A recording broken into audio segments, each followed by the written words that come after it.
So as the story goes from the Western perspective, the Soviet Union was a ticking time bomb, a repressive house of cards bound to collapse. But in reality, the mercurial decline of the Soviet Union is a far more complex story, and that's accurately captured in Exit Stalin by Mark B. Smith. In his analysis of the near 40 years following Stalin's death, Smith attempts to disentangle Soviet civilization from the Soviet state itself. He assesses major periods such as Otypil, Zastoy, y Perestroika, but also examines major literary movements, cultural shifts that gradually led to the fragility of Soviet identity, which also became the tipping point for political dissolution. One example of this would be the period known as the Thaw, spearheaded by Khrushchev, who introduced policies of de-Stalinization.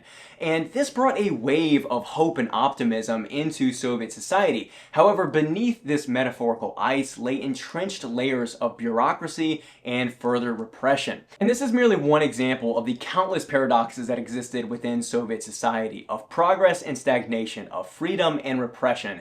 Every flowering of individuality, personal choice, and creative freedom ran parallel with a threatening police state and censorship apparatus. Although this work is just an overview of these periods, one thing becomes increasingly apparent the more you read about Soviet history, and that is that the Soviet Union was not one thing. It was a society in flux, facing shifting norms and a constant presence of the police state. It attempted radical reform, and it also suffered from both internal incompetence, especially in terms of leadership, but also plenty of geopolitical and foreign threats as well. So if you're looking to understand the Soviet Union, particularly the later Soviet Union, better, I think that this analysis is a great place to start.